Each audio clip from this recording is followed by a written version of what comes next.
Hello! My name is Callista, and welcome back to Mass Effect 2 Legendary Edition. In the last episode, Thane revealed that his son has decided to follow in his footsteps and become a hitman. Thane wants to avoid that, so we've agreed to go to the Citadel and track down his son. Now then, Garrus also wanted to speak to us. How you doing, buddy? Shepard, I'm glad you came by. I've got something. I may need your help. You remember Sidonis, the one who betrayed my team? I found a lead on him. There's a specialist on the Citadel, name's Fade. He's an expert at helping people disappear. Sidonis was seen with him. Okay. Yeah, it's been a while since we talked about, Garrus's team. Do you want to give us, like, a little recap of that betrayal? What happened? How did Sidonis betray your team? He tipped off the mercs, told them where our base was. He drew me out with a false job, then let the mercs hit my team. My men weren't prepared. They tried to hold them off. By the time I got back, there were only 2 survivors. They didn't last long. All 10 of them dead. Because of him. What are you planning to do when you find him? You humans have a saying. An eye for an eye, a life for a life. He owes me 10 lives, and I plan to collect. Oh, That's what you want.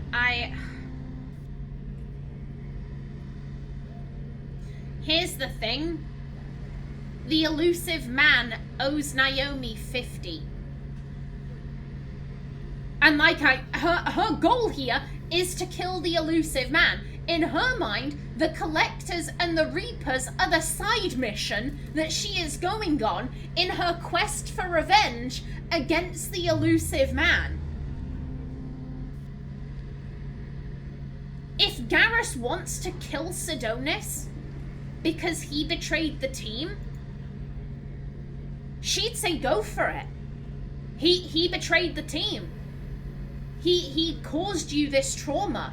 Go for it. Go after him. I don't think she'd even question this because, like I said, she is focused on getting revenge against the elusive man for what happened to her team on Akuz. I don't think she'd even question Garrus's thought process there. Where do we find Fade? I've arranged a meeting. We'll meet him in a warehouse near the Neon Markets down on Zakera Ward. Thanks, Shepard. I appreciate you taking the time to help me. Hey, it's all good, buddy. It's all good. Any chance we could get to the Citadel, Shepard? I'd like to follow that lead on Sidonis. Okay, yeah, no, this is just asking for a reminder. Okay, that's fair. I'll let you know, Garrus. I'll be here if you need me. Okay, good stuff.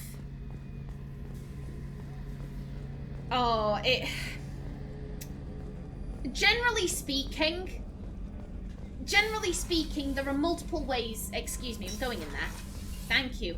There are always multiple ways on how to handle a quest. There always are. And I guarantee, with Garrus, the 2 options are either encourage him to pursue the path of peace, or encourage him to pursue the path of revenge. Me, personally, here's the thing. If I weren't role-playing, I'd probably just go blind Paragon. That's how I prefer to be. But again, I'm not playing as myself. I'm playing as Naomi. And Naomi is extremely pro-revenge. Naomi is like, hey, he fucked over your team, then you've got to fuck him up back. As you say, he owes you 10 lives. The elusive man owes me 50. We're gonna fuck them both up. Ooh.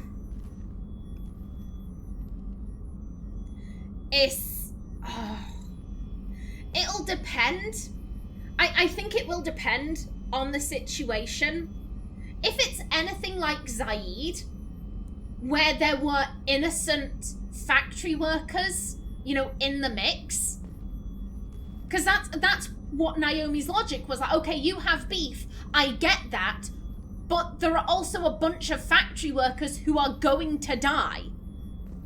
I'm not gonna support you. Also, I've only just met you. I don't really know you. I have no emotional connection to you. I have no emotional connection to your beef against Santiago. I'm not gonna prioritize you over those 50 people. If it's anything like that, then that'll make my decision a whole lot easier. But if it is literally just a very simple case of, do you allow Garrus to kill this man or not? Oh, that's gonna be tricky for me. How may I help you, Commander? Yeah, again, nothing new here. I'll see you later, Doctor. Commander. I'd just like to check in with Chakwas. I'd just like to check in with her.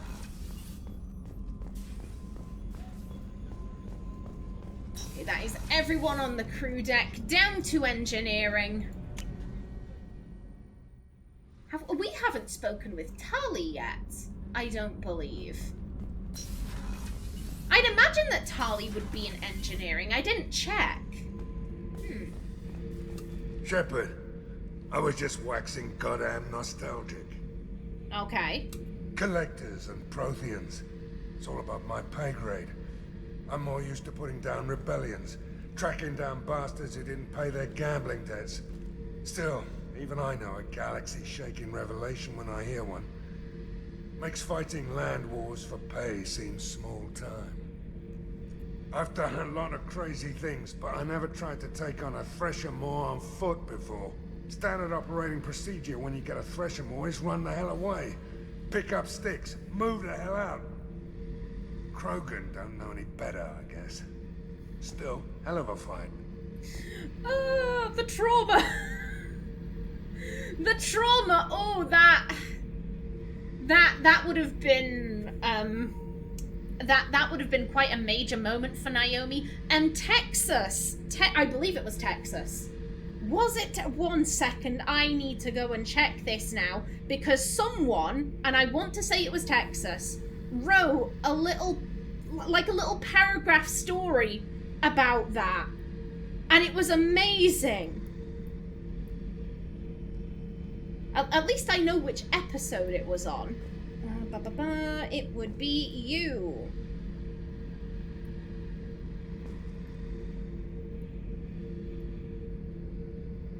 Yes, it was. It was Texas Anla Shock. I do hope I'm pronouncing your username correctly there. Yeah, on episode 67, they wrote a little paragraph about what Naomi may have experienced after the Thresher Maw fight, and it was amazing. It was a fantastic... I'd read it out right now, but I don't know if Texas would be okay with that. So I'm just gonna say, if you want to read it, go back to episode 67. Go back to episode 67, but it's amazing. I loved it. Thank you for that, by the way, Texas. I loved it. Thank you. I should let you go. Talk more later, Shepard. Okie doke, Zaiz. Okie doke. You do you. You stay crazy. Keep throwing knives at the wall. Why not? Hello! Also, 1 second. So, Kenneth, did you know we've got a crazy woman squatting down in the subdeck? What? If she touches anything, I'll kill her. Oh, and the only thing she wears from her waist up is tattoos. Oh, maybe I should go down and welcome her aboard. And she's a murderer, has biotic powers that could crush you with a blink, hates everyone in Cerberus. Damn it, girl. Stop toying with me. Buddy, if you went down there, she would use her biotics to rip your dick off. I swear down. What can we do for you, Commander? Okay, nothing. Carry on. Will do, Commander. Just had to check. I would have thought that Tali would have been stood here. I find that very surprising. Hello. Shepard, I've got a problem and I may need your help. But I need to ask you something first. I need to know if I can trust you. Some of this might involve fleet security. Cerberus cannot be involved. Oh, fuck Cerberus. Fuck them. You have my word. If necessary, I'll contact the elusive man to make sure he stays out. Don't bother. He just lied to you. Hearing it from you is enough. I just received a message from the migrant fleet. The Admiralty Board has accused me of treason. I'm scared, Shepard. Okay, sorry about the cut there. So, again, I picked something and I did not like what actually came out. What are the charges? You know, I thought that was pretty innocuous. You know, tell me they've accused you of treason. How so? And it comes out as, oh, is this because you're working for Cerberus? No, Tali is not working for Cerberus. Tali is working for us, and we are being held hostage by Cerberus. Naomi wouldn't even consider that Tali was working for Cerberus. We asked her to be here. So yet, no, absolutely not that. We're just gonna call them crazy. Nobody who knows you could believe you'd betray your people, Tali. I don't know. They don't lay charges like this unless the evidence seems absolute. But thanks. I appreciate your faith in me, Shepard. Hell yeah. So what's the next step from here? What happens when a Quarian is accused of treason?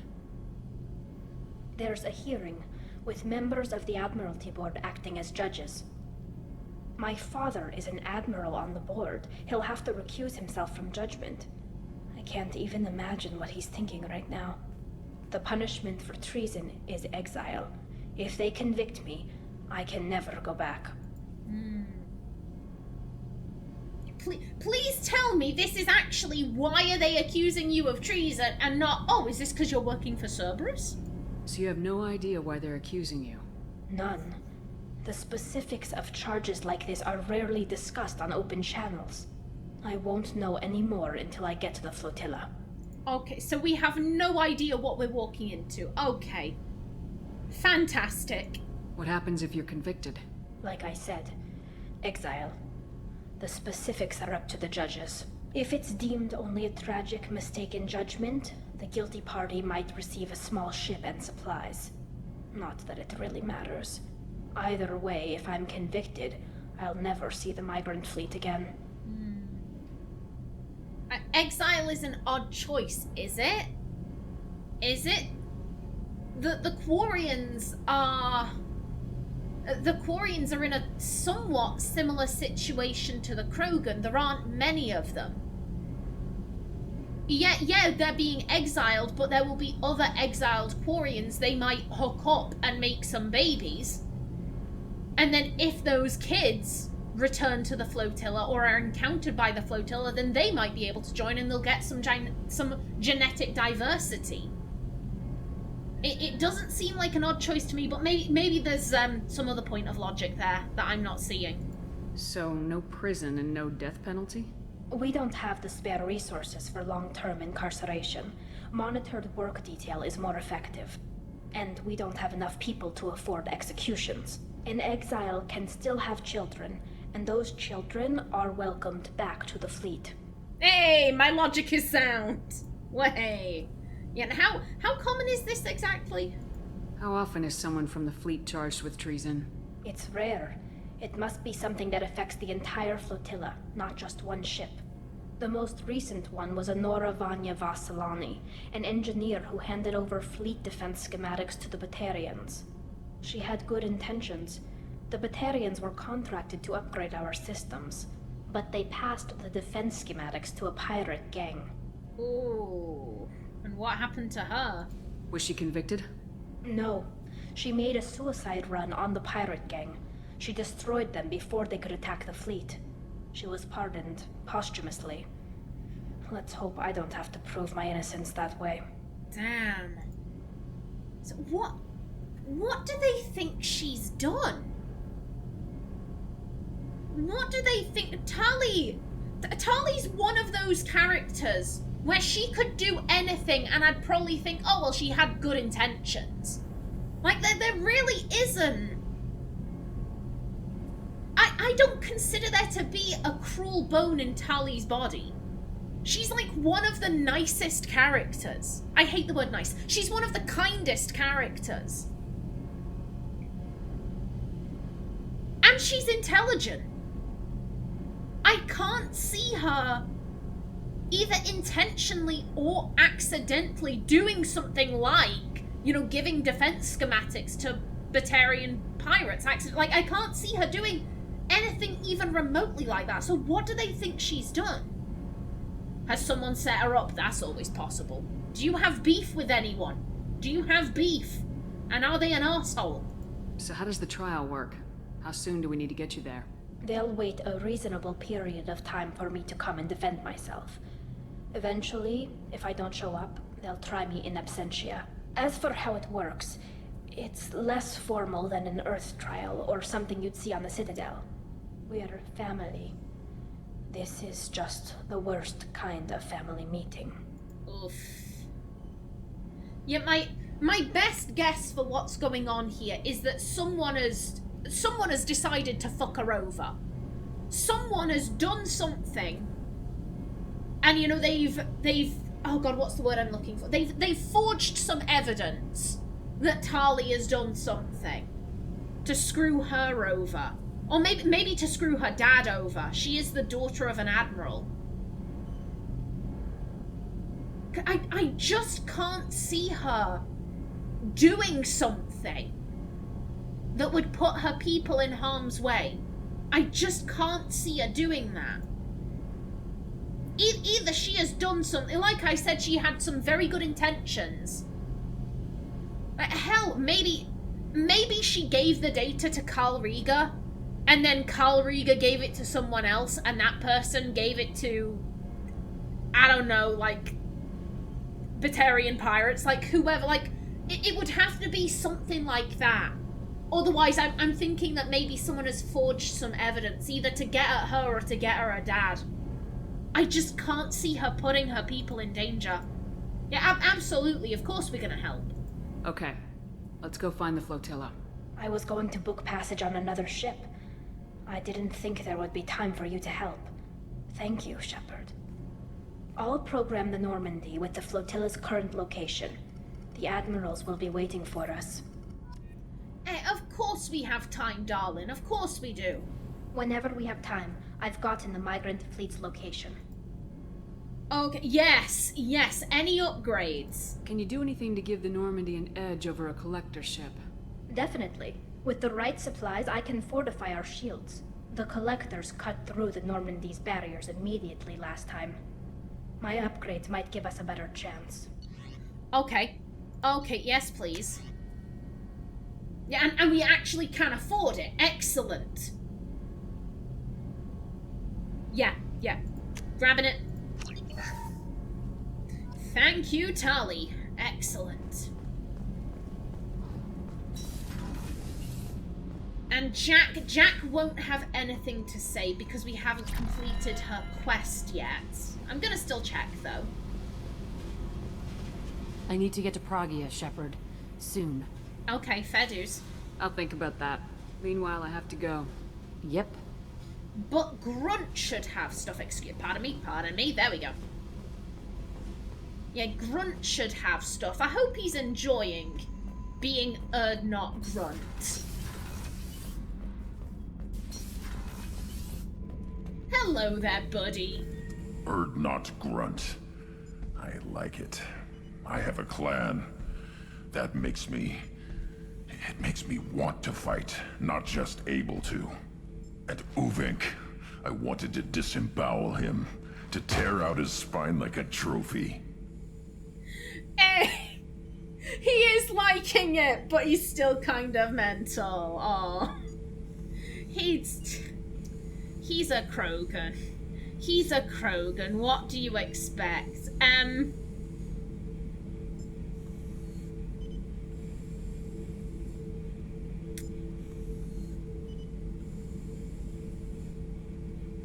Oh, I don't know. I don't know here. On one hand, I think that Naomi would have hoped that, like, A, he'll do this, he'll go through Krogan puberty, and then he'll calm down. At the same time, when do the Krogans ever calm down? Admit it, Rex was pretty calm, but Rex isn't exactly like other Krogan.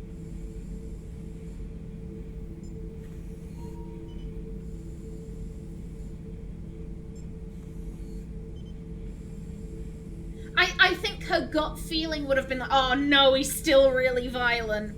We started this because you were losing control. Now you sound more violent than ever.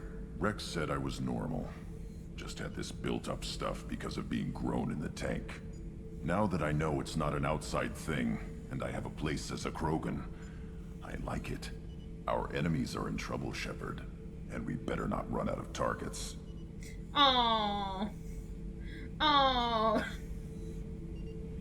I love my crazy adopted son. I love him so much. Well, I mean, I can't have you going rogue. He'll probably go live on Tuchanka after all of this. He'll probably go to be with his people. And if he doesn't, then we run the risk of the shaman pissing on our grave. And that shaman will probably outlive us, so, here's the thing. Someday it'll end, it has to. There'll always be fights.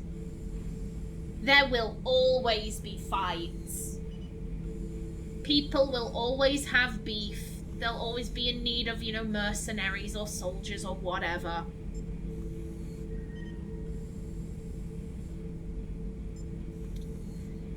Ooh, I think it's between these two. Naomi wants to inspire others. That's her thing, you know, no matter who you are, no matter where you came from, what situation you were born into, what kind of education you got, the life you've lived, no matter what, you are capable of great things. Just because you are some kid from the slums, that doesn't mean that that is all you are gonna be able to achieve. You can achieve greatness if you set your mind to it. There are opportunities out there for you. She wants to inspire.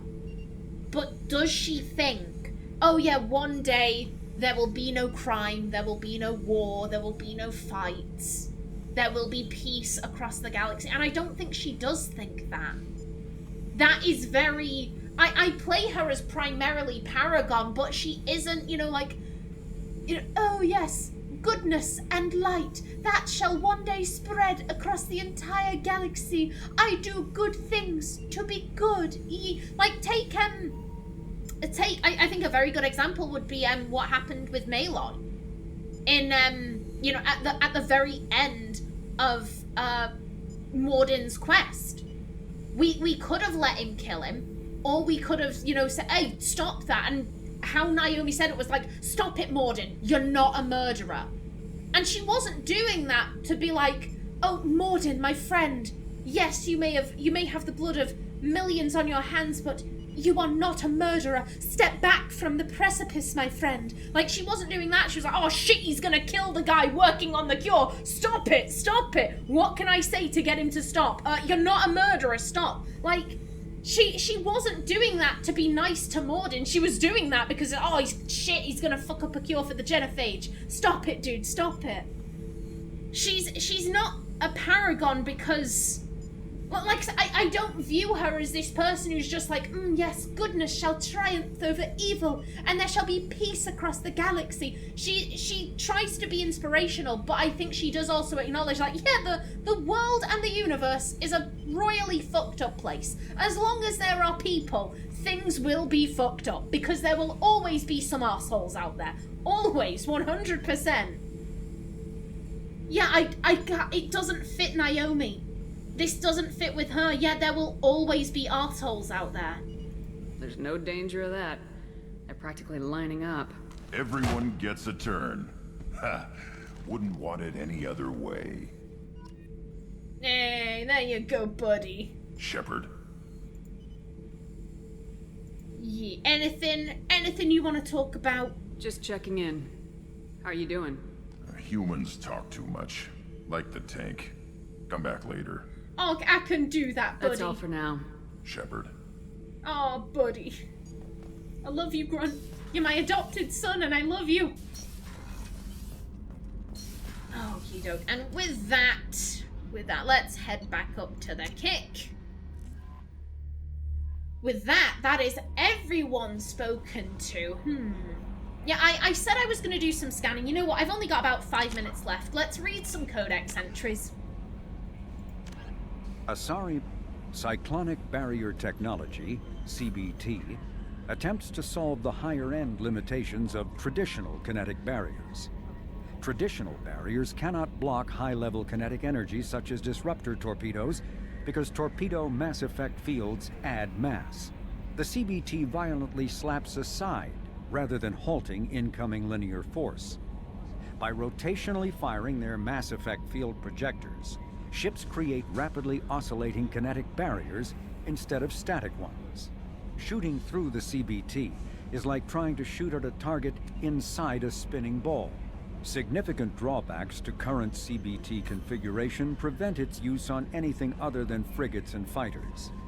Its many high-frequency sensors and emitters require frequent maintenance and replacement. A partially damaged CBT can endanger its operator, who is surrounded by rotating mass effect fields skewing in unpredictable directions. However, if an emitter is damaged, the CBT becomes a traditional shield array, making it effective during opening volleys. Very interesting. Nothing else there. Okay. And yoink. Where were we at? Okay, military ranks. The Alliance uses a modified version of the ranking system that has been used for hundreds of years. Soldiers are classified into rank and file enlisted personnel, experienced and non-commissioned officers, NCOs, and specially trained officers. The divide between naval personnel and ground forces, Marines, is small. Ground units are a specialized branch of the fleet, just as fighter squadrons are. This unity of command is imposed by the futility of fighting without control of orbit. Without the Navy, any army is pointless. The Marines, as a matter of pride, maintain some of their traditional rank titles. For example, Marines have privates and corporals instead of servicemen. In ascending order of responsibility, the ranks of the Alliance are enlisted, serviceman 3rd class, private 2nd class, serviceman 2nd class, private 1st class, serviceman 1st class, corporal. NCOs, service chief, gunnery chief, operations chief. Officers, 2nd lieutenant, 1st lieutenant, staff lieutenant, lieutenant commander, staff commander, captain or major, rear admiral or general, admiral, fleet admiral. And Systems Alliance N7. The Alliance Military Vocational Code System classifies the career path of all serving personnel. The MVC consists of 1 letter and 1 number. A soldier's MVC indicates proficiency, not rank. The letter notes career path.